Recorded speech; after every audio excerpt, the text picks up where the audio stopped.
Good morning, everyone. My name is Carrie Ost. I will be the moderator of today's program. Brief introduction about me. I'm a member here. I've been a member here for 5 years now.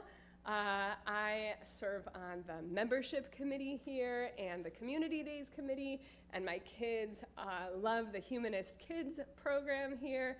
And I'm just so happy to have you all here in community with us, both in person and online. We like to start our programs here with a brief thought about humanism, just to create a bit of a shared understanding of what we're doing here and what this all means to us. So I really like this notion of humanism put forth by the Humanist Society of Western New York. I had bronchitis like 2 months ago, and it's still a problem. So excuse me, but I really like this idea of humanism. Humanism is a philosophy of those in love with life. Humanists take responsibility for their own lives and relish the adventure of being part of new discoveries, seeking new knowledge, exploring new options. Instead of finding solace in prefabricated answers to the great questions of life, humanists enjoy the open-endedness of a quest and the freedom of discovery that this entails. So we're here on that quest of discovery and exploration, and today we're going to discover and explore some food, and I'm really looking forward to hearing from our speaker, Monica Eng. We address a wide variety of topics here at EHS, philosophy, art, science. We like to do programming on Chicago and culture, and so here we are with Monica Eng, who is a reporter for Axios Chicago and co-host of the podcast Chewing. She has worked as a food, culture, and investigative reporter at WBEZ Chicago Public Radio and at the Chicago Tribune, where she was nominated for 5 James Beard Awards for writing. Please welcome Monica Eng.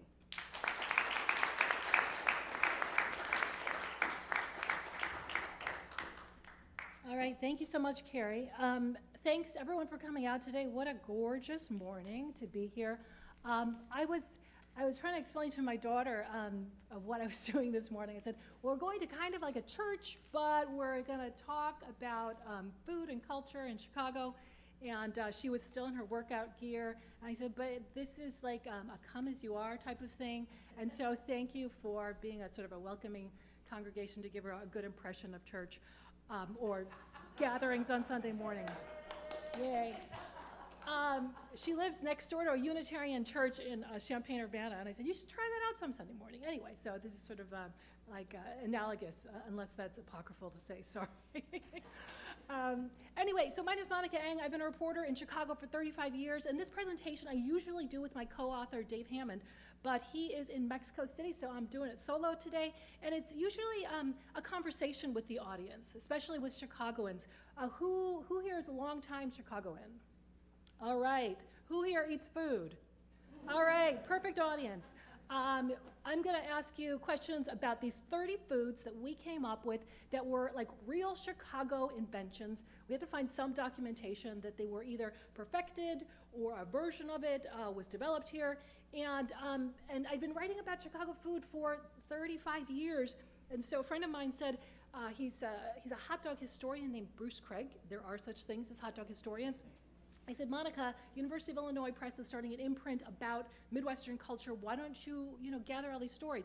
I told him I didn't have time, but then when I ran into Dave Hammond, who's also a food writer, at a party, I said, hey, would you take 15 chapters? And I could do 15 chapters. Lo and behold, we got a contract, and we had to finish it in 15 months, and we did. COVID happened, so I was like, saying to my daughter, okay, we're going to go to this cabin, and I'm going to write while you and your friends jump in the water, and it worked. So we came with this book, and I'm so proud to say it's in its 3rd printing already. It just came out in February, and University of Illinois, which is used to putting out kind of dry scholarly texts, did not anticipate that a book about food would suddenly become its bestseller of the year. So here we go. I'm going to tell you about a few of the foods that that were some of the most interesting to us, and then we're going to start the quiz. Has anyone ever eaten this? All right, we got a few jibarito eaters. So this is a sandwich that's like a regular steak sandwich, but instead of bread, you take green plantains, you slice them down lengthwise, you fry them, smash them, and then fry them again. And so you get, your bread is actually like this big green banana French fry. And then you smear it with garlic, and I think it's one of the most delicious Chicago inventions of all time. I first learned about it from my Puerto Rican grandmother and my mom, who visited a restaurant in Humboldt Park called Borinquen Restaurant. And it was around North Avenue in California. And they said, there's this terrific sandwich, why don't you go try it? I did, and I met this guy named Juancy Figueroa. He was down on his luck. This was like his third business that was failing.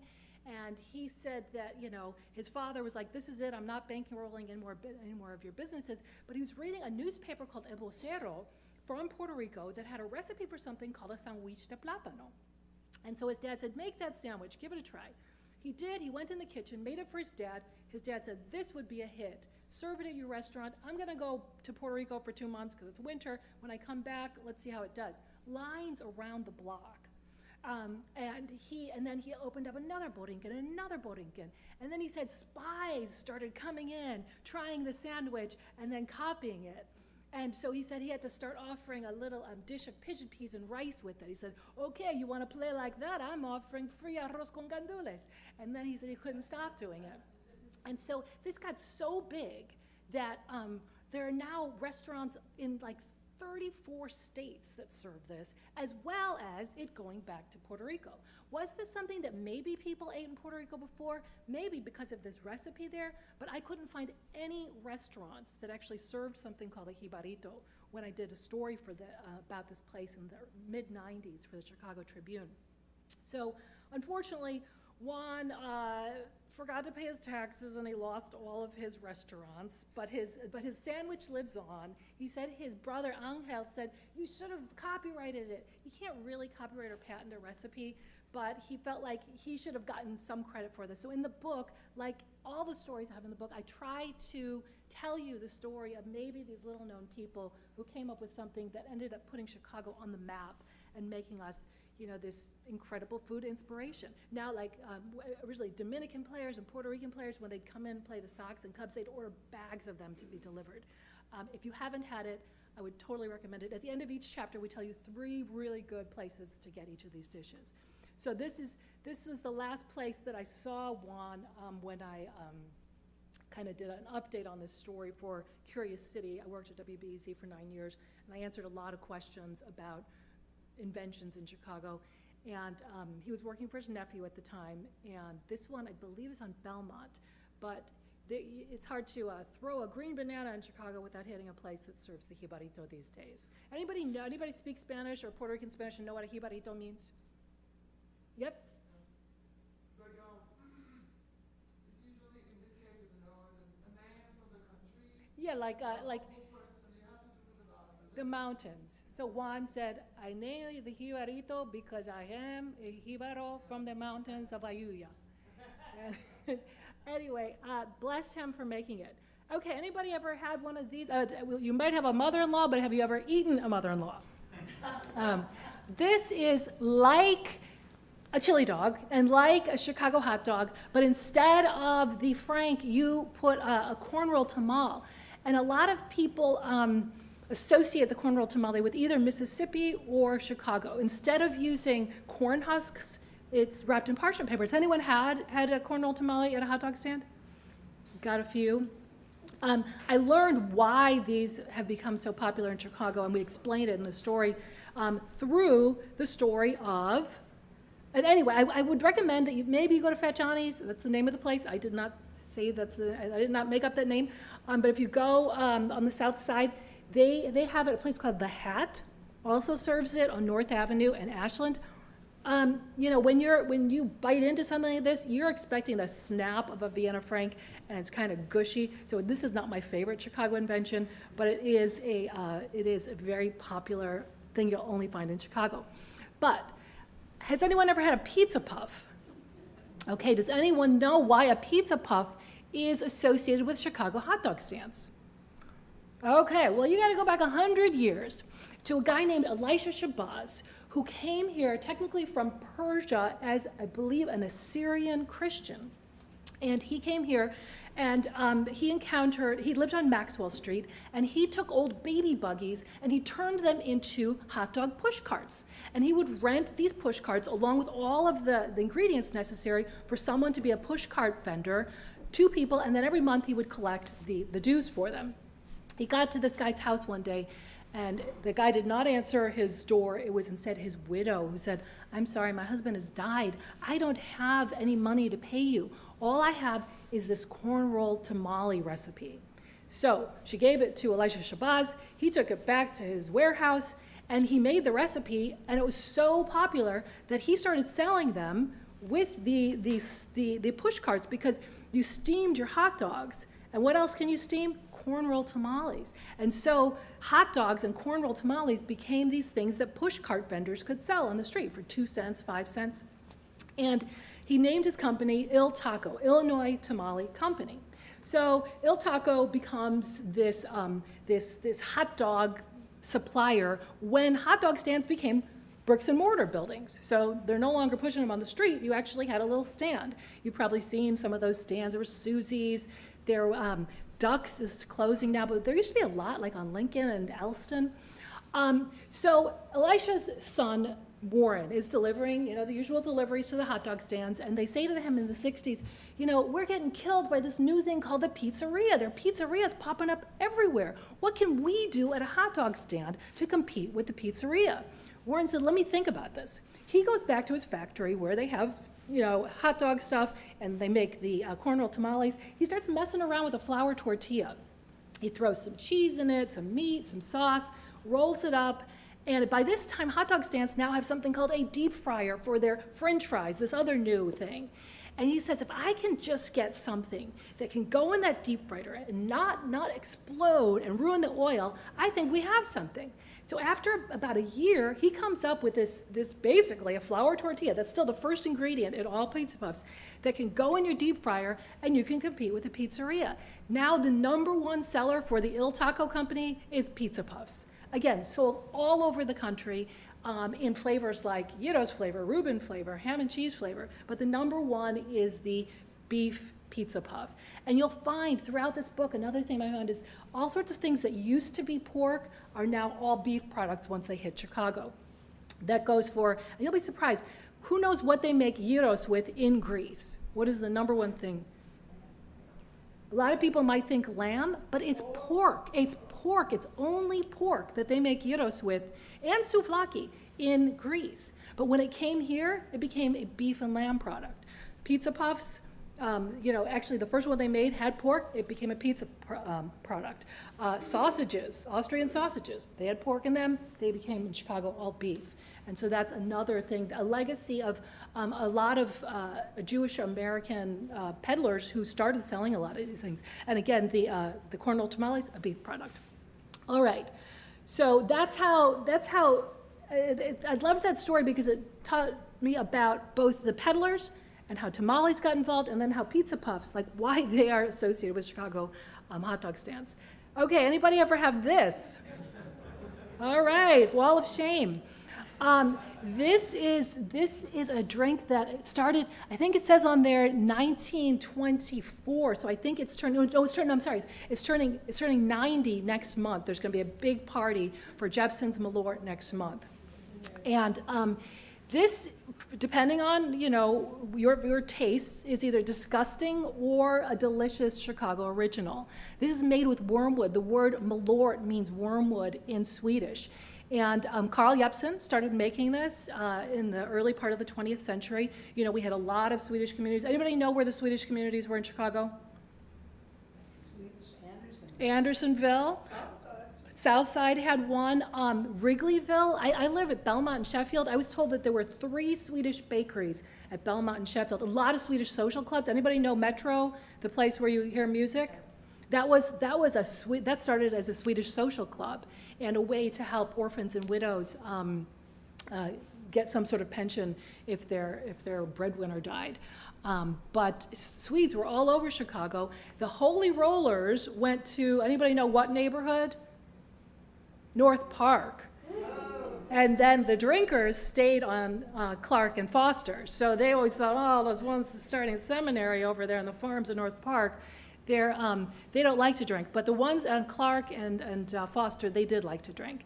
And so, but this it's kind of disgusting. It's very bitter. And it really like sat and got dusty on barroom shelves for decades and decades and almost, disappeared entirely until this guy in Lakeview decided he was going to start a fake Twitter account where he made all sorts of jokes about Malort. He started a Facebook account and he started getting everybody at the bar, hey, you got to drink this thing called Malort. It's really great. First as a prank on their friends, and then people were like, ooh, I really like this. And so now the sales went from here, like almost extinction, to here, to the point where I go down and visit my daughter in Champaign-Urbana. They sell Malort on tap at bars there. Young people, they know. Anybody here know what a Chicago handshake is? A few. You ask anybody like 20 to 25, of course they know. And a lot of people, I just did this show with Jeffrey Beer about the Chicago handshake, and they're like, this is like an ancient drink. No, they just made it up during this latest thing. It's an old style and a shot of Malort. So it's had this incredible resurgence. This turn of the century, bitter, Swedish Amaro has become huge now. I just was at a literary festival in Champaign that was sponsored by Malort because the kids love it so much.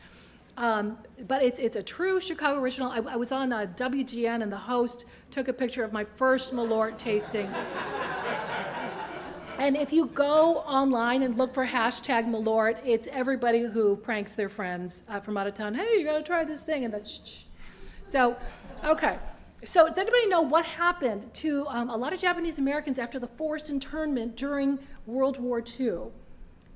Well, they were told, do not go back to California. You have to stop congregating. And do you know what city was one of the #1 destinations for resettlement? Chicago. Anybody know what neighborhoods? Lakeview. Clark and Division. Yeah, there's that whole book. Yeah. South Shore was another one. And Senn High School. So like Rogers Park had a lot. And so around 19, I can't remember, I want to say 50.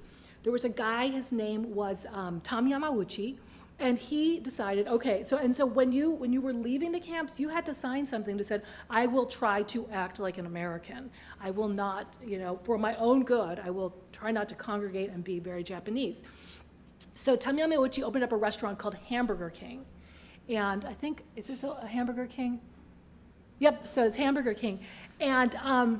And he said, okay, I'm going to make, like meatloaf and hamburgers and French fries, and I'm going to serve, as American food as I can. He ended up having a little chicken teriyaki, but he also had customers who would drink 2 doors down at the Nisei Lounge. Nisei Lounge is the oldest extant bar in Wrigleyville. And one of his customers was named George Akutagawa. You'll see him right there. George was a Hawaiian-Japanese Chicagoan, and he liked to go to the Nisei Lounge during Cubs games, and then he needed to fill up his belly with something. So he'd come 2 doors down, and he'd say to Joe, hey, Joe, could you take some hamburger, onion, green pepper, and egg, all stuff you already have, and maybe could you find some bean sprouts and throw it all together, and then could you serve it next to your famous rice and gravy? And he said, sure, no problem, George. And every time after a Cubs game, he would come over there and order the same thing. Sooner or later, folks would say, hey, what is that? Can I order? Like, I don't know, it's just something that George told me to make. And so they just started calling it the Akutagawa. 60 years later or more, it is still served in that location. That restaurant is now called Rice and Bread, and one of the #1 dishes is the Akutagawa. And then chefs who left that restaurant and went to a place called Susie's in Rogers Park or the Fullerton Diner, they still serve the Akutagawa. So George is still alive and well today. And in the book, I explained that I think it was this sort of stealth way for Japanese Americans to still assert their culture, even in a restaurant called Hamburger King. Some people say it's like egg foo young, some people say it's like okonomiyaki. Actually, what it's closest to is something called, not hopple popple, not yako taco, But loco moco, that's what it's called. Loco moco, which is a Hawaiian dish. And if you look it up, it's very similar to this akutagawa. And I love that it's still alive, and at a time when folks were told, don't be Japanese, this emerged and it's still alive today. Who's ever had these? Taffy grapes, all right, where'd you get them? At a festival in Skokie. A festival, oh my gosh. So I've heard a few different theories on this. I heard from Palestinian Americans that this was like a Palestinian dish. I also talked to a guy who said he invented something called banana manna, which was a take on banana pudding that he copied off of taffy grapes and the Affy Tapple factory. Anybody remember that on Clark? But we haven't been able to verify these things. What we do know is that in a lot of South and West Side restaurants, also a place near Lincoln Village called Holy Buckets, a halal fried chicken place, they have them there. And they're delicious. My co-writer, he makes them. He uses either white chocolate or white frosting. And then you just dip the grapes and then you roll them in some peanuts. And it's a really nice dish to have. You can put toothpicks out, nice for Thanksgiving. But it's mostly served at sort of South Side chicken places or fish places. And I think they're super delicious. So we came up with, like, these are all of the dishes that we hit in the book. And I don't want to take too much time, but if you guys have any, so keep these in mind as I go through this quiz portion. All right. Anybody know what this is? Raise your hand or shout it out. Rib tips along with, there's something in there? Links, tips and links. If anybody reads my newsletter, every day we give you 4 stories, and then we say tips and links, and those are all the other stories, links to other stories. And it works so perfectly, right? This came to Chicago like so many things. Rib tips were thrown away. They were seen as like these gnarly bits at the end of the, like a St. Louis rack that would be perfect if you just cut off these sort of chewy bits. It would be nice and even. And they used to like give it to the cooks or even throw it away. And Chicago barbecue pit masters, especially those that came up from Mississippi, the Lem brothers from Indianola, Mississippi, said, hey, let's serve these to customers. I think they'd like them. And now they're like, you know, a signature Chicago barbecue dish. They're my favorite thing. I love how chewy and mucilaginous they are and fatty, and they're not meant to be pretty, just delicious. So there you go, rib tips. And there's Lem's, that's the one Lem's left today, run by the nieces of the original Miles Lemon brothers. Okay, who knows what this is? Like lots of giardiniera. Sort of like, would you like some Italian beef with your giardiniera? This is a lot of giardiniera. But, you know, this made famous by the bear. All right, so Italian beef. Okay, this is a really hard one if you haven't spent time on the South Side. What you see here is corned beef, Italian beef, and gyros griddled with onions, and then you put giardiniera on top, and then if you are on the South Side, you ask for what is called gyro sauce on top. Other people might know it as tzatziki. So does anybody know what this creation all put together is? The lady in red. It's a gym shoe. We tried very hard to figure out where the gym shoe came from, and Peter Engler, who is a geneticist at the University of Chicago, he actually has been on a quest to figure out where the gym shoe came from. And so he went from restaurant to restaurant on the South Side trying to figure it out. And one day, behind the bulletproof glass, he was interviewing another guy, and the guy's cook comes and taps on his shoulder. And he says, I can tell this guy where it's from. And so Peter was like, oh my gosh, this is amazing. I'm going to finally find out where the gym shoe came from. He says, please, sir, tell me, where does the gym shoe come from? And he says, it comes from the mind. So that didn't help. And I interviewed another guy for this invention called Steak and Lemonade. And his name was Haitham Al-Abadi, and he was from Jordan, and he told me, he said, Monica, I invented the gym shoe. I'm like, oh my gosh, this is so great, I finally found it. So Haitham, when did you invent the gym shoe, and how did you do it?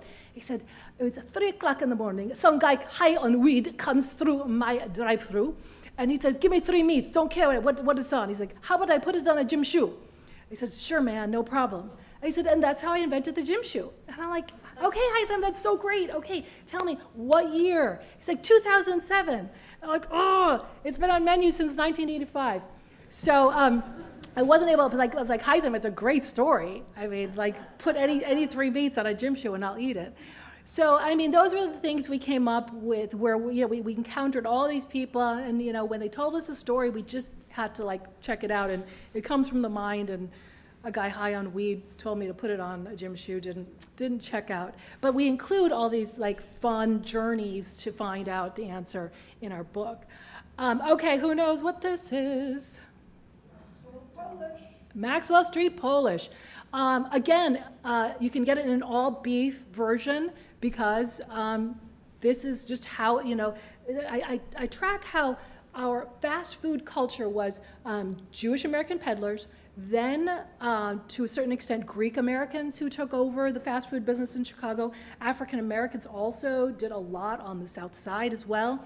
And then it became largely Palestinian, Jordanian, or Pakistani American on the South Side that were doing many of the innovations. Why? Because of all this divestment on the South Side. So you didn't have Burger King and McDonald's saying, okay, here's how it's gonna be and you can't change anything. Instead, you had a lot of independent entrepreneurs who could say, you know what, I'm gonna give this a try. Ooh, this guy says he wants to try this, great. And then suddenly it's on the menu. You can't do that if you've got a McDonald's franchise. So, all right, Maxwell Street Polish. So Macedonians. I don't know if anyone's ever had a coney dog. Have you ever been to Detroit or Indiana where you've had coney dogs? Those were all started by Macedonian Americans. Some would call them Greek Americans, but they differentiated.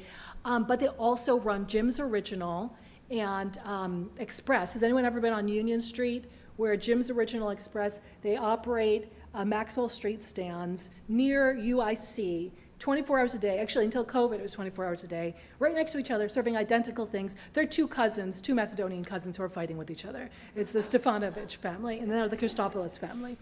But I think if you eat meat, it's the most delicious and fast and reliable thing to feed out-of-towners if they want to try Chicago food.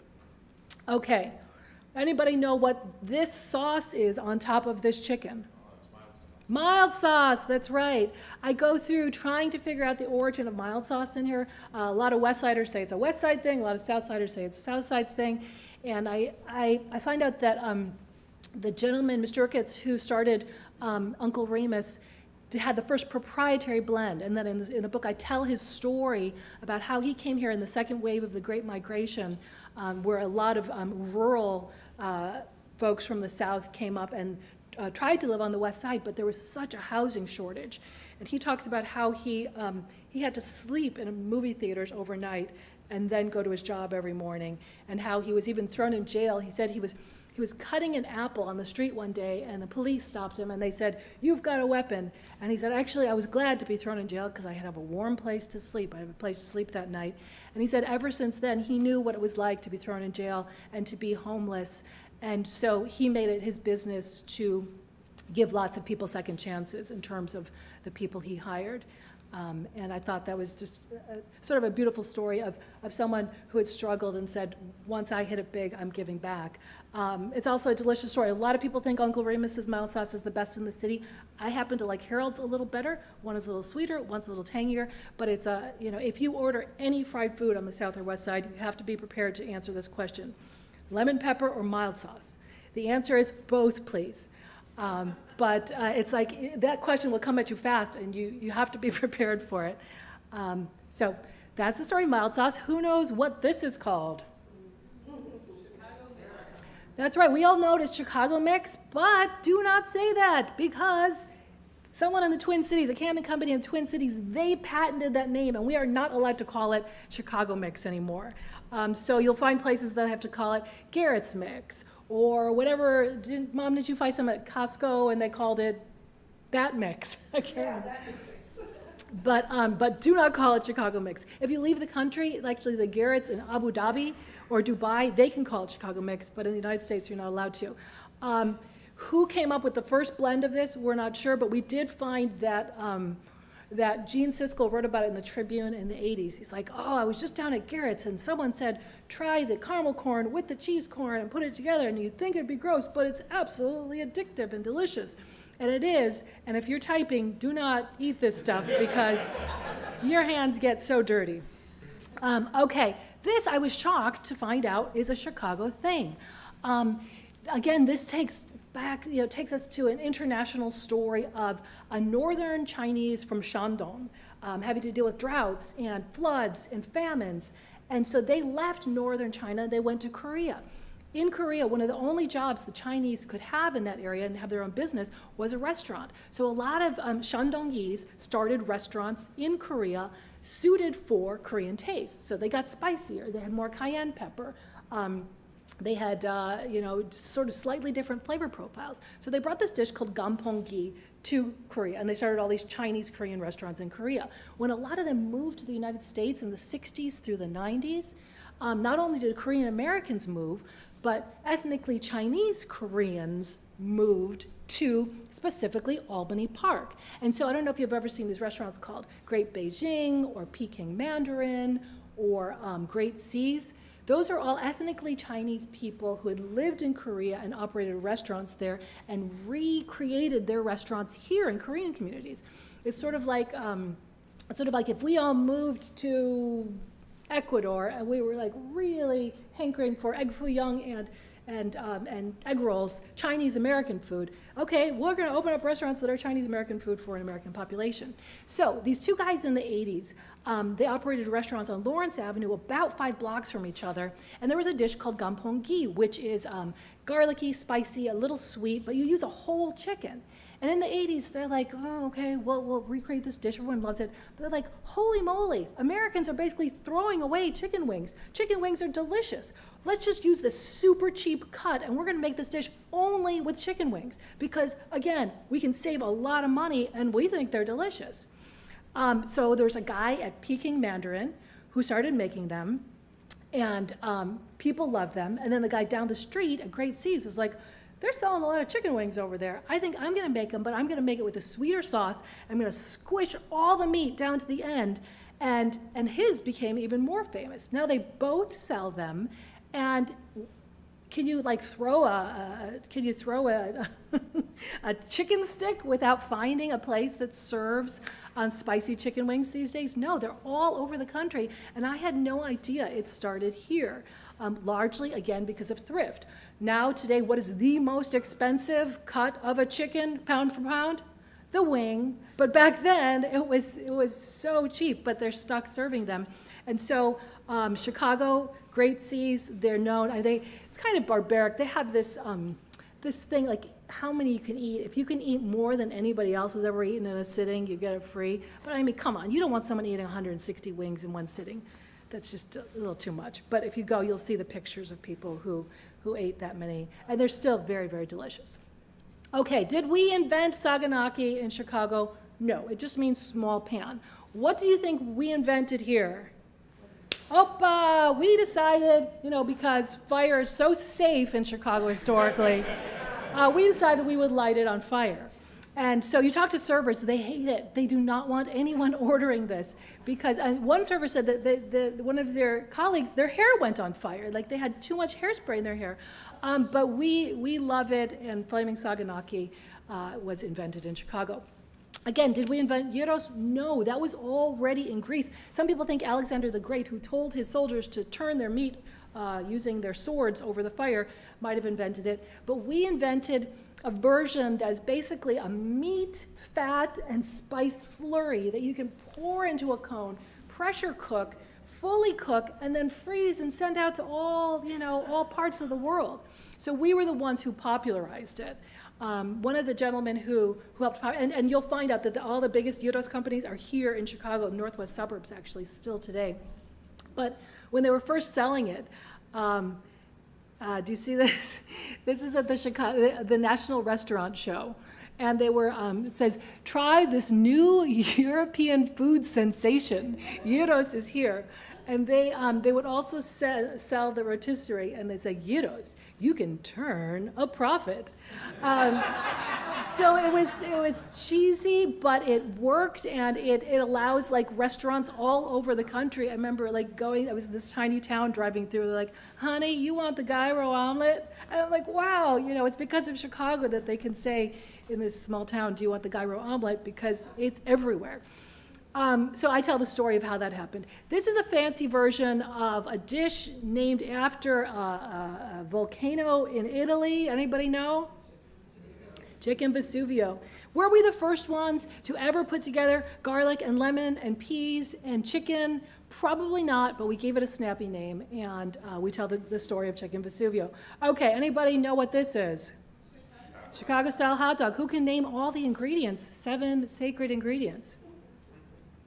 I mean toppings, because the ingredients are like steamed poppy seed bun, all beef frank. What's this dusting on? Celery salt, sport pepper, pickle. Well, so see this cucumber? I don't know why we're using this picture, because the cucumber is not part of it.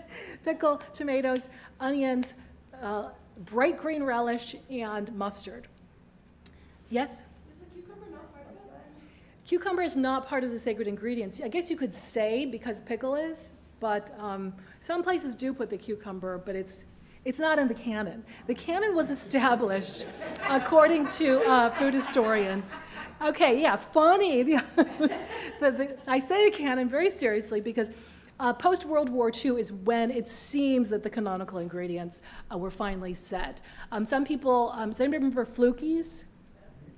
Flukies, where they gave out like those, I always just wanted the candy hot dog, the gums that they gave out free. And so the gentleman, Abe Drexler, who started that, a lot of people feel like he might have come up with all the ingredients. My Chicago hot dog historians say that they haven't found any documentary evidence for that. They believe it sort of all came together, and it represented immigration to Maxwell Street at the early part of the 20th century. So I break it down. The bun, the poppy seed bun, Eastern European immigrants. The all beef frank, Austrian, German immigrants. And again, the fact that it was largely a Jewish peddler selling them, all beef. Then you get the mustard, Eastern European, very German, onions, the Greeks and the Italians, a lot of Greek and Italian greengrocers on Maxwell Street at the time. Same for the tomatoes, Greek and Italian greengrocers. The sport peppers, they believe, came up during the World's Fair when there were a lot of people, either the Great Migration or the World's Fair. Because these peppers, has anybody ever read your Tabasco bottle?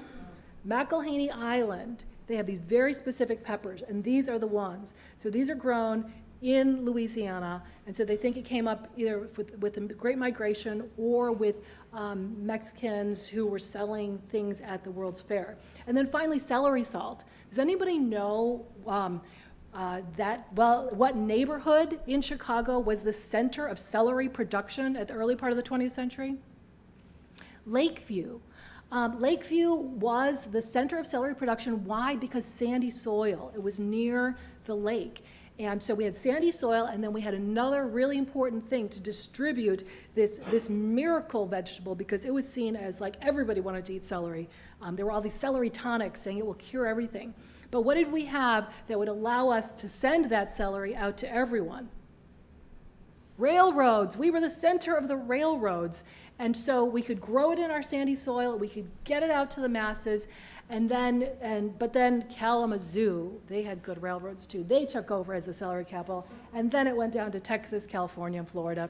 We're no longer the celery capital, but it was a huge, huge thing at one time. And so my food historian friends believed that the celery salt was to both deepen the flavor and to give it sort of a sheen of health. Okay, I'm running towards the clock, so we're gonna go through these. I've already told you guys what this is, but do you remember what are these? Corn roll tamales, that's right. Okay, anybody know what this is? The rainbow cone.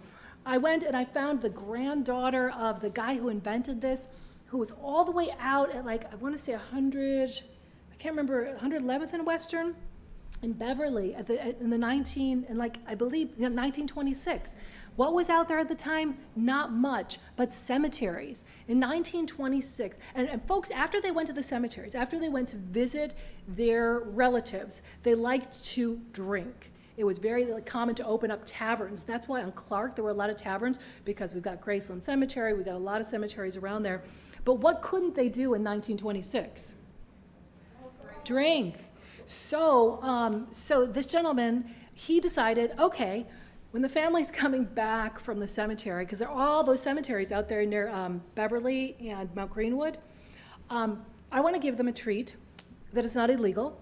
So he opened up this ice cream stand, and he was also a tool maker. So do you think you could possibly stack this many flavors if they were all scoops? No. He developed a tool where you could kind of like make these wedges that you could stack. And he decided that he wanted to give them this very interesting treat that's chocolate, strawberry, pistachio, orange sherbet, and something called Palmer House that the family swears has nothing to do with the hotel. I think they just want nothing to do with lawsuits that it would have to do with the hotel, because they say, no, we just came up with that name, Palmer House. And Palmer House is a cherry and walnut flavor that you just don't find anywhere else. And so Lynn Sapp, who was the granddaughter, she said, yeah, my grandpa decided he was just going to put this Palmer House flavor on there. And you don't think these are going to go together, but when you go and you finally try it, I took my grumpy son out there, went with him and my mom all the way out to 115th, and he's like, wow, this was worth the trip. And you know, you see all the history on the walls there. Now, does anybody know what happened with Rainbow Cone? It was down to one location where you had to go all the way out to Beverly to get it. Now, does anybody know what's happening? Every Bona, right here, like right here on Toohey, I believe, you can get it at the Bona Beef. So they partnered with Bona Beef, and now the Rainbow Cone will live on in lots and lots of locations. And hopefully, they kept the quality control. I did notice that when I was working at Navy Pier, when I worked at BEZ for a long time, it was like $7 for a Rainbow Cone. So that's a lot, but it's a treat everyone should try once. All right, who knows what this is? Deep dish pizza. The pizza that people think Chicagoans eat all day long. We'll get into what we really eat more often. This is something that probably was invented in the 1940s on Wabash. Does anybody know two pizzerias on Wabash where this might have Uno and Due? That's right. So a guy named Rick Ricardo, who also had a bar called Ricardo's, he was living in the top floor of Uno, and he had a baby who could not sleep because there was all this noise on the bottom floor all night long. And he said, darn it, I am going to rent out that bottom floor. I'm going to put in a quiet restaurant. So he and this guy named Ike Sewell got together, and they said, okay, what are we gonna serve? They were gonna serve Mexican food, and then in the night when they were doing all the testing, everybody got sick, and they're like, oh, I can't do that. How about pizza? But a pizza that'll be a whole meal. And it took many years, because it was a flop when they first did it, but once they got the recipe together, and they actually got a Southern chef, an African-American woman, I want to say Alice Redmond, she came in and she's like, you guys got to fix this crust. She was like a biscuit master from this house. She says, we're going to fix this crust so that it's a lot better. Once she did that, the pizza started becoming very, very popular, and the rest is history. We've got Unos, Dues, Lou Malnati's, and folks who had worked at Uno and Due, and Gino's, and a lot of people know us for this sort of heavy pizza. I'm going to go super quickly through this.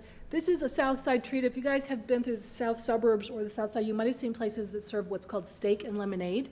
I did a story trying to figure out what the heck that is. It's the sweetest Slurpee of your life. Like, take a very sweet lemon Slurpee and then add tons of syrup to it, and that's what you get for the lemonade. And steak is just largely a Philly.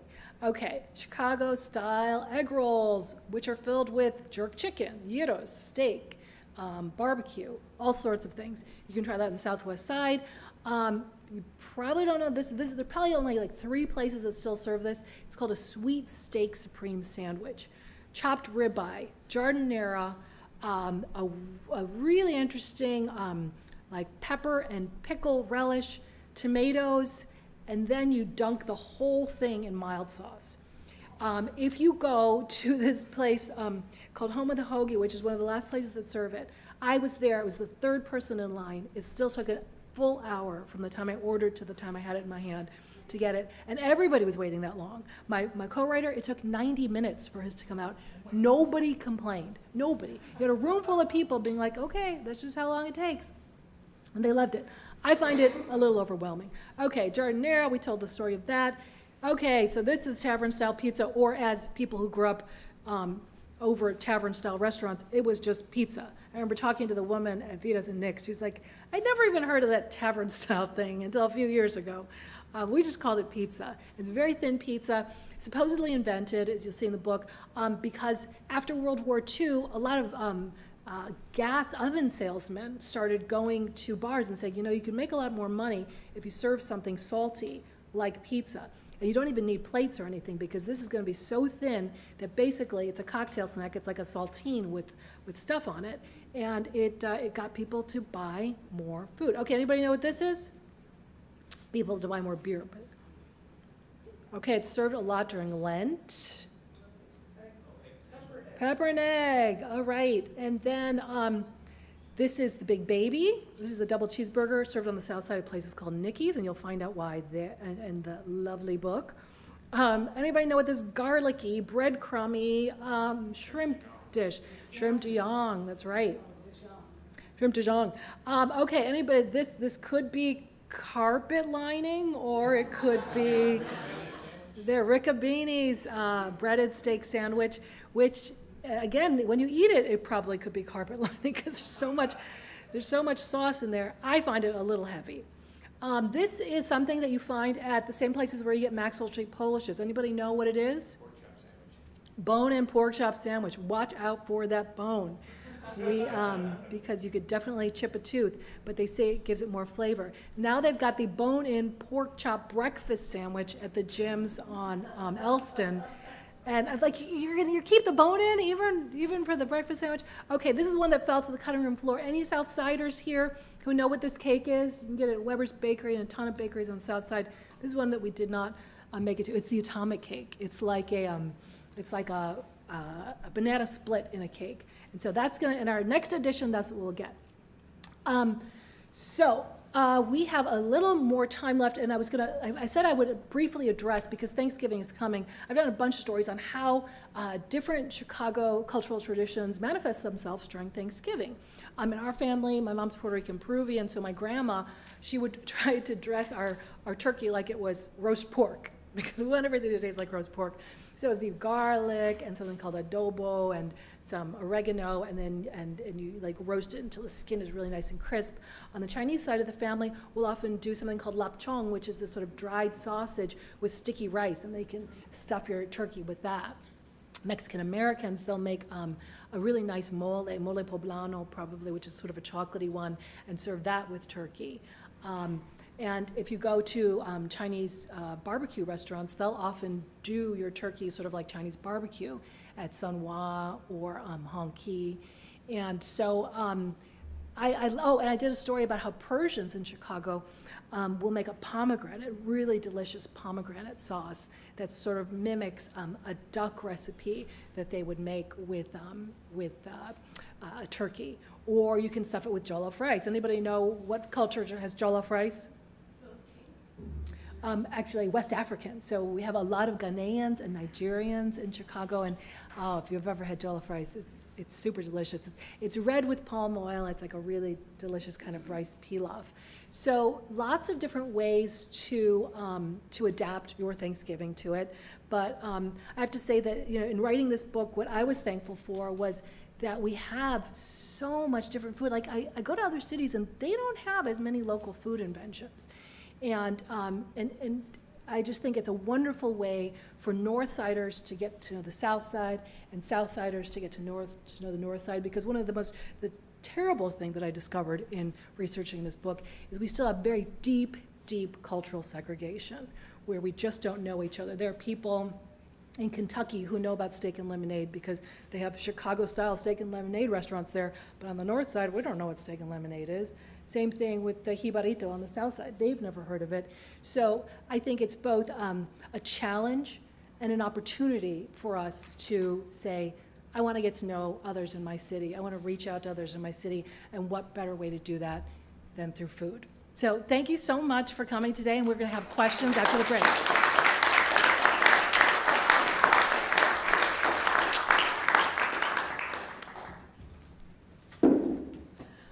Okay, so in a few minutes we'll have our question and answer session where we can ask Monica all sorts of fun questions. In the meantime, we'll have a brief musical interlude, during which time we invite donations to the Ethical Humanist Society. We really do rely on donations to keep the building and our programming going. So any donation that you can make, you can find QR codes posted around here. You can go to our website. You can, if you're online, it should be in the chat. You can click on the link.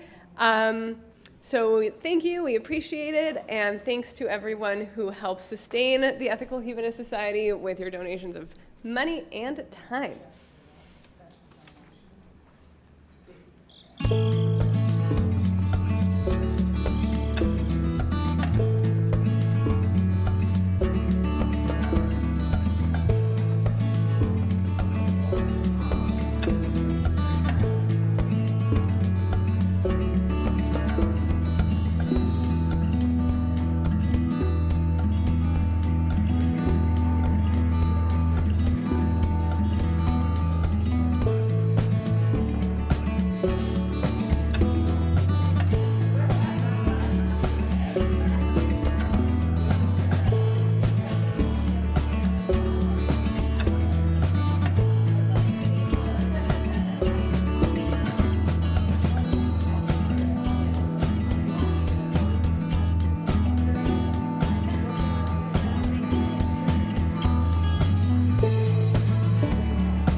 Okay, so now we'll have our Q&A session. If you have a question from the live audience, you'll just line up here and you'll ask it in the microphone. Make sure you're mic'd so that everybody can hear.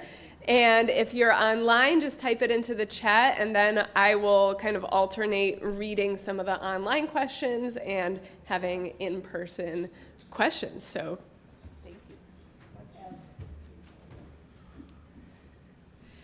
Thanks so much for such an interesting talk. I've only been here 32 years, so a lot of it's new to me. But thank you very much. I kind of have two things in my head that are, I don't think quite related, but feel related. So I'm going to possibly ask two questions by accident. Please do. One is thinking about, like, I live nearby to you, and I think about not only the Chicago dogs, but the institutions like Clark Dog and Wiener Circle, Byron's. and how those take on their own persona, different from each other. Like Clark Dog and the Wiener Circle don't go to expecting the same thing, right? Right. So a little bit about like the local, like the very micro local sort of versions of the same thing, and how that reflects versus feeds into community, and also how does that change over time with the young adults in my world aren't into beef. And so so much of what you showed us was beef centric. Yeah. And how does that change over time with just concerns about the way the food ecosystem is globally, and where does the new innovation come from? Great questions. So has anyone been to the Wiener Circle? Oh, yeah. Were they mean to you? Well, it's at night when they start doing the swearing at you, which is great. I mean, it's like people love it. They're there for it.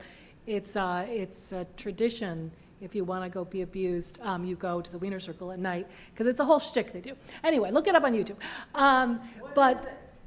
The shtick, it's near, I'd say, Wrightwood and Clark. And they have an interesting sense of humor. They like to scream at you to order faster and call you names. Yeah, if you see it on YouTube, I can't even say the words. Not allowed to say it on YouTube here, the words they say to you, but it's a shtick. And they actually have a nice little patio in back now. So that has developed its own thing. And then you have Byron's, you have Gene and Jude's in River Grove, which I love. It's so atmospheric. And you have, of course, they just celebrated, what year was it, 75? Maury and Flory at Superdog. Has anybody been there? I mean, that's so atmospheric. So these things have developed their own culture around them. And then in terms of, you're right, like beef is terrible for the environment. I think the only thing worse for the environment is lamb. In terms of CO2 emissions, and that's something I cover. And so I have to say, as I was writing the story, I cover health and the environment and food. And so I was saying to my co-writer, I said, jeepers, this is just like a recipe for like cardiovascular disease and diabetes and like a warming planet. And he's like, stop being such a downer. We gotta sell this book. And I said, so I forgot to say in this one, this is not a recipe for health or the health of the environment. It's more of a cultural exploration of 20th century Chicago. And an understanding of people. And frankly, a lot of the dishes, especially those that developed over the last 50 years on the South Side, if this was a dialogue, it is, I want to squeeze out the maximum amount of pleasure in life because, it's such a downer to say, because I don't know what's coming tomorrow. I mean, mixing Italian beef, corned beef, and gyros together, and then putting all the sauce on it. And frankly, there's something called a super crispy jimshu, where you roll the whole thing in a flour tortilla and then deep fry it. I mean, it's just like, it screams, I'm living for today, and I don't know about tomorrow. And so it's, but like this, the steak supreme sandwich, the kids whose father invented it, they're trying to invent a vegan version of it. I don't know if anyone's ever had the vegan Chicago-style hot dog at Portillo's. It's actually not that bad. I mean, with all the toppings, you really don't notice the difference. There's now a vegan Italian beef sandwich. So those things are developing for a younger generation and thankfully a more environmentally conscious generation. And so you can either eat these in like small quantities and have them once, or get better versions of them. But yeah, there's not a lot of health foods in this book. It's more a story. But thank you for asking that. Did you explore the sort of rabid anti-ketchup on hot dog bias? Yes, I sure did. Bruce Craig, who is the food historian who encouraged me to write this, he gave me a great quote for a story I did for Chicago Public Radio about this. And he said that once you get that steamed poppy seed bun, that all beef frank, the mustard, the onions, the celery salt, the sport pepper, the pickle, and the tomato together, you get this beautiful symphony of spicy, sweet, salty, sour, that if you put ketchup on it, it would ruin the whole symphony. It would be like, a trumpet blaring over a symphony, and it would obliterate all the nuances in the flavor. But something I also noticed was ketchup. What does it have? It has salty, slightly spicy, sweet, and sour in it. So ketchup is sort of an amalgamation of a lot of these flavors. So maybe it would compete, or maybe it would substitute. But yeah, there's a very anti-ketchup bias in Chicago. I just filmed something with Jeffrey Bear from Channel 11 that's going to be airing, I think, in the spring. It's like a whole chapter of it is why we don't put ketchup on a hot dog. So, hi. This is more of a comment. When I was younger and as an adult, I was known as the hot dog queen. Ooh. Then I became, because I loved hot dogs, and then I became more food conscious. And so what I had for breakfast today was a wonderful salad, cut up with all kinds of good vegetables, and I had made a hot dog earlier, and I just warmed it up, and you cut it up in little pieces and put it in your salad for those who just can't leave that hot dog mentality. It's a great idea. It's wonderful. Maybe someone could make that a new Chicago dish. Right, the hot dog salad. It reminds me of a story I did about Flamin' Hot Cheetos. I talked about the 20th anniversary of Flamin' Hot Cheetos, probably 10 years ago. And for those who love them, I said, how about if you put them on top of a kale salad? And they were just like the sort of the cheesy, salty, spicy foil to all those greens. And that became a thing on the internet, kale Flamin' Hot Cheetos salad. So yeah, if you use it as an accent to taste with something else, I think it's terrific. Okay, so I've got a few from our streaming audience. Let's see, maybe to continue this sort of topic of health, what was it? What are your favorite Chicago foods for not ruining the rest of your day?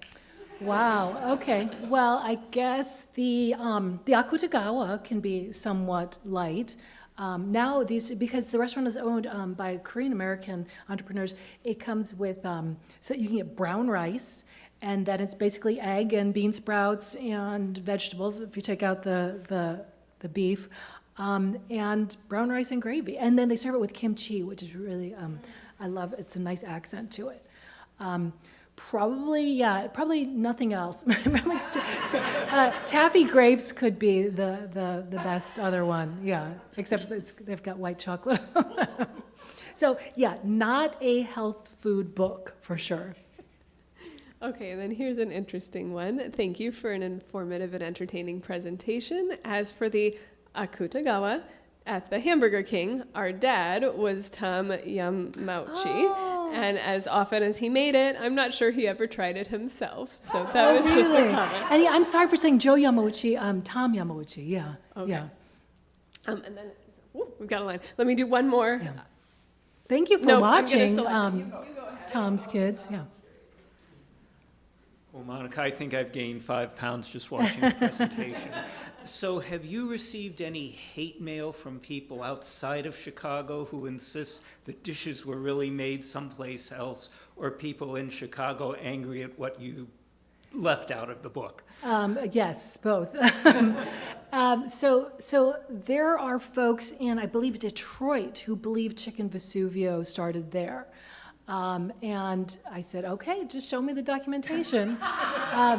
And I do a podcast with Louisa Chu, who's the restaurant critic for the Chicago Tribune, and I have been reminded by her that I really should get that atomic cake in our next edition, because it really is a Chicago special. I can't remember, there was one other where someone felt like, well, there was a Pizza Puff lawsuit where someone was using the name, and but the El Taco guys won the lawsuit. So there are some challenges. I'm trying to think, yeah, I mean, there are some things that you feel like, oh, the pepper and egg sandwich. Someone said, oh, I believe there are Catholic communities that were making that as well. Again, we just want to see the documentation. So, yeah, and we welcome that. And that's why we have future editions, so we can add things. But thank you. So this is kind of a related question. Are there things that are popular in Chicago that didn't originate in Chicago that you wanted to talk about? Like I know we've got a bunch of Detroit pizza places now in Chicago, but it seems strange that some things make it to Chicago and become popular and some don't. Like I'm originally from New York, and I'm surprised that we do not have chopped sandwiches here. Like it seems we have so many. What's a chopped sandwich? It's this huge bodega thing in New York where they basically just take like a sub sandwich and they just chop it up and then serve it there, and the just the act of doing it somehow changes it, and so all the bodegas It unleashes a bunch of flavor. They do, and so there's all these places doing it. It's huge now on TikTok and Instagram. Followers about going to all these little delis for their special things, and we have such a big sub sandwich culture here, but no one's doing that. So I was just curious if there was anything besides Detroit pizza. I'm trying hard to think of like anything that's come from outside of the city that's become popular. I really, now I got to try that chopped sandwich thing. That's I really wanted to include something called the jerk taco, because we do have a lot of jerk places, and we do put jerk in egg rolls. But there's this guy, he was a sensation maybe about 8 years ago, called the Jerk Taco Man. And he's still very, very popular. Lines down the street on West Madison Street. And so I'm like, oh, great, we'll do the jerk taco. And turns out that jerk tacos were in a few other places before they landed here. And because it was such like this West Side tradition, I really, really wanted to include it. But yeah, there were other dishes that people said, oh, you should track this down. And we're like, oh, it just doesn't seem like it was for the very first time here. And maybe pepper and egg is the same thing. But yeah, we do it, Pauly G's has got a great Detroit-style pizza, even though that was from Brooklyn, but it's made here. But, and that's, the big dirty secret is my favorite is Detroit-style now. I really think that's such a good style. I mean, no offense to, oh, and I just went to St. Louis recently. They do tavern style, I think, even better than we do. Don't tell anybody on the internet that. But if you go to a place called Emo's, their tavern style is so crispy and delicious. And I didn't know that they cut theirs in squares too, so there you go. Thanks. They also use provolone on their cheese and white cheddar.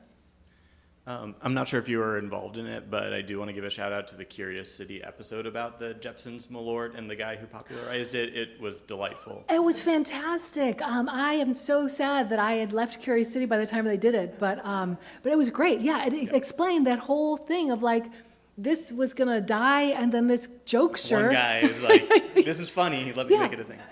But kind of a tangential question, but you were starting to get to at the end with kind of all the different nationalities that have informed Chicago cuisine. Yeah.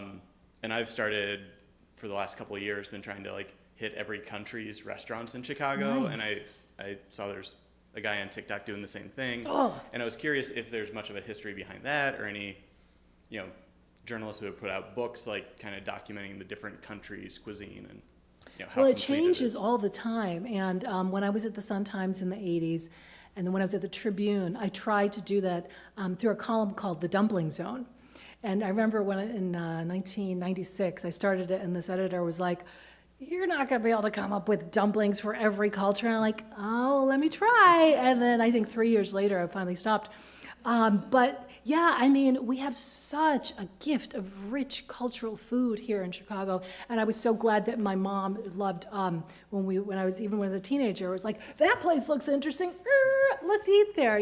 There was never anything. I think I dedicated the book to her, saying she's never met a food that wasn't worth stopping for, and so.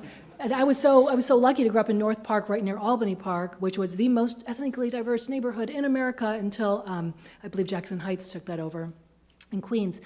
But yeah, it's a wonderful way to explore the city, and it's something that I tried to do in my years at the Sun-Times and the Tribune and at WBEZ.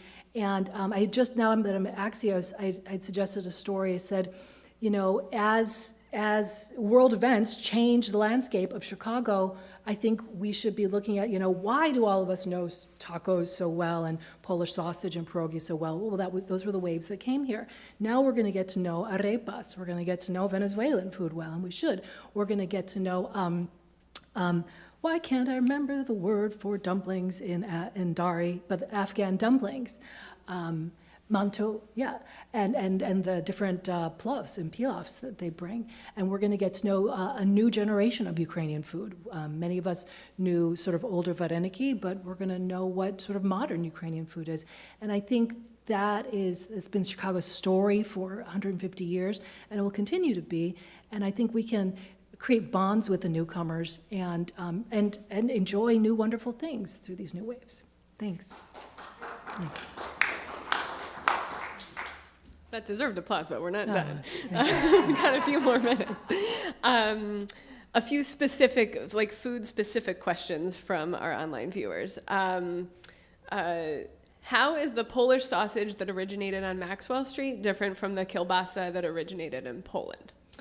Well, it's made by Macedonians, so that's a little different. But it is actually very similar. It's got a similar flavor profile with garlic and a mix of pork and beef in one of them, and then the other one is all beef. So actually, I believe they sell more pork-beef mixtures, but they definitely sell a lot of all-beef Polish sausages. I haven't seen any all-beef Polish sausages from Polish delis.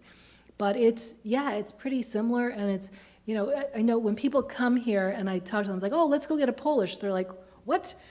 We're going to go get a Polish person? I said, no, it's what we call a sausage here. And so I always forget that our shorthand can be a little confusing for people. But it does, so I really love going to Kurowski's on Milwaukee. I love the way it smells, and I love learning all about the different sausages there.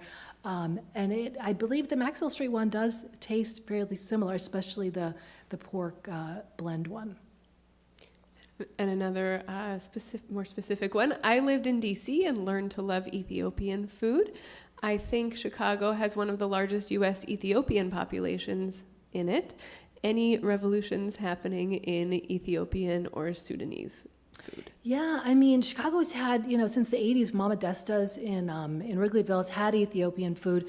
But I think in the last 10 years with Tesfa, it's on, I want to say, Wilson near Sheridan. It's just wonderful food and wonderful people. The young man, Sammy, there, he also teaches circus arts classes, but he's also the host there, and he always cheering for his mom's food. It's a wonderful environment. And then Demira at near the Uptown Bank at Lawrence and Broadway. It's wonderful, wonderful atmosphere. And the woman, I can't remember her name right now, she does so much work to help refugees in Tigray, and then so much to help anytime there's a fundraiser for any relief worldwide, she's there. And it's a woman-owned restaurant and just terrific food at Demira right there. But we've still got Ethiopian Diamond up in Edgewater. So many riches. So whenever I go traveling abroad or even in the US, I love to go on a food tour. So business idea. Yeah. But beyond just, translating your book into an actual food tour, are there some food tours that aren't sort of like in Chicago? Are there some people who run food tours that are worth taking to get a cultural sense and a taste sense of? Yeah, there are a few, some that come out of the cultural center, and of course I'm just, blanking off the top of my head, but I think that a lot of people do excellent ones. They do mirror a lot of these foods, and if you just want pizza alone, Steve Dolinsky does a pizza tour. But yeah, I think, again, if you Googled it, and of course I know so many people who do these, and I can't remember off the top of my head, but there are good food tours. And yeah, people have told me I should do it. I sometimes am auctioned off for charity to give someone a tour of Chinatown and take you to 5 places, or a tour to Pilsen or Devon. And I should do a tour of the foods in this book, too. And tell people, bring some antacid, and check with your doctor beforehand. Yeah. Okay. Online viewer asks, do you have a favorite food city after Chicago? Assuming Chicago is your first. Well, I love Mexico City. Because I love street food. I don't want to go to fancy places, although there are more and more fancy places. El Pujol and Maximo Bistro in Mexico City are putting out incredible high-end food. But I love just seeing, there's a long line at that taco stand. I want to go eat there. And then it's just revelatory food. It's just so good. I mean, just the freshness of the corn flour tortilla, and then the crispiness on the meat, and then the care put into the salsas, and the fresh cilantro and onion you bite into it. You're like, holy moly, this is the blend of food that's supposed to be there.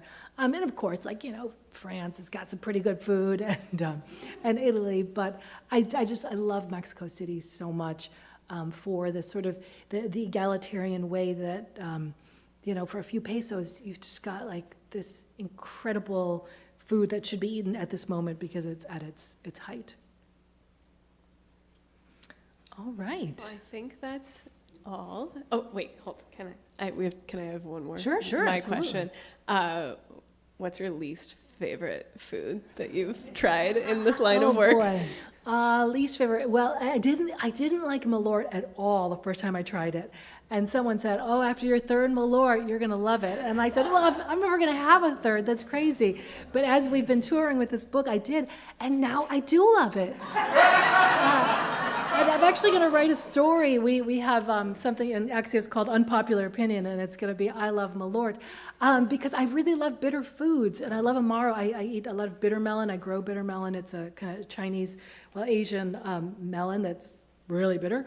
I love arugula, and so this, it's just got this wonderful bitter stimulant, and a lot of people who do sort of Ayurvedic medicine or food as medicine, they say if you start with bitters, a lot of cultures start meals with bitters, aperitifs, it will trigger enzymes that will help you digest. And so I thought I would hate it. I have to say that I don't love the mother-in-law, because when you're biting into it, you think, okay, this is gonna be a hot dog, and it's just like gushy carbs on carbs, but it's super interesting. To eat, and then the breaded steak sandwich, it's too much. It's not just beef, but it's too much beef that's not even very tasty. So, I mean, but I love it as a story and as a Chicago thing. So, but thanks so much. Thank you so much for this fascinating.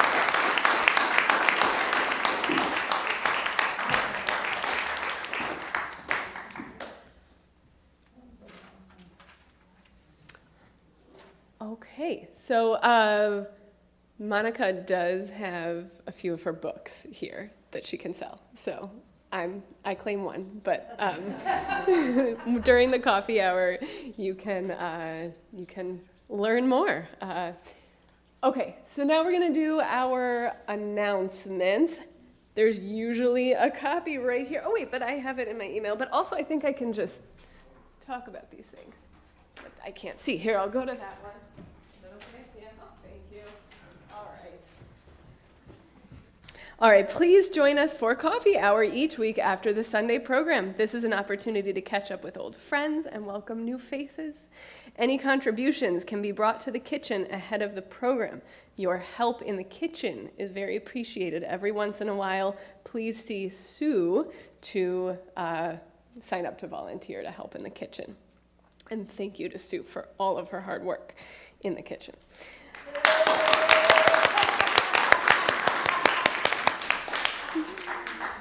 Our next virtual community chat will be on Wednesday, November 29th, beginning at 7 p.m. We share friendship, issues of the day, and fun in a caring Zoom chat. Join us to connect and appreciate and enjoy each other's company. We will be volunteering at the Vineyard Food Pantry again on Wednesday, December 6th. We had a group there back in September. This is a thing that we're going to be doing every few months. Please sign up in today's bulletin and the email that you got on Friday. Just come see me and promise me that you'll come, and then I'll sign you up. It's a really meaningful way to give back to the community, especially during the holiday season, but obviously really during any time. So many people come to this food pantry in Evanston needing food. And so it's a really big, impressive operation of the Greater Chicago Food Depository. Really would love to hang out with all of you while we're helping others. Let me know if you have any questions. I feel like I gave that one more than its fair share, but it's my thing, so that's fine. All right, and then on the 9th, we're having our Humanist Community Open House. We're celebrating the grand reopening of our renovated building, and we can't wait to share it with you and others. Please join us to enjoy light snacks, a tour of our reimagined space, and fabulous door prizes. Drop in anytime between 2 and 4 on Saturday, December 9th, and bring a friend. The idea is we want to get new faces in our building, seeing our new space, realizing that this might be the community for them or the place that they might want to rent for an event, or learn that we have humanist celebrants that can help them with their life events. So we just this seems like a great opportunity for us to reinvigorate ourselves and get more people coming in our door. So invite a friend and see Sue about that if you'd like to contribute food for that day, snacks.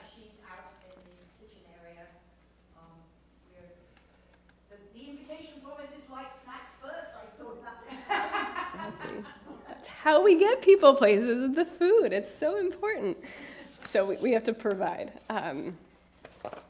All right, there's more. There will be no Sunday program on November 26th. We wish everyone a happy Thanksgiving weekend. On Sunday, December 3rd, we'll have a Community Day discussion on ethical dilemmas led by EHS member Katie Merrill. We will consider several potential situations which pose a difficult choice, either of which may mean violating one's own sense of right and wrong. We'll break into small groups and examine how we might respond and then share our answers. For more details on upcoming Sunday morning programs and other activities, see our website at ethicalhumanistsociety.org. Connect with us on Facebook and Instagram, and subscribe to our YouTube channel for videos of past speakers and future streaming programs. I just want to say, if you're new today, if this is your first time here, we all welcome you, but please do feel free to stop by and say hi to me or Sue or really everyone here is friendly and welcoming. Please talk to us. We're in the membership committee, so we just like to welcome new people, but all of us do, so please make sure to say hi. And if you didn't already fill out a visitor card at that front with Matt, please do that as well. And stick around for the coffee hour. I know that made me really hungry, and so I think we have some food out there. And happy Thanksgiving to everyone. And thanks again to Monica.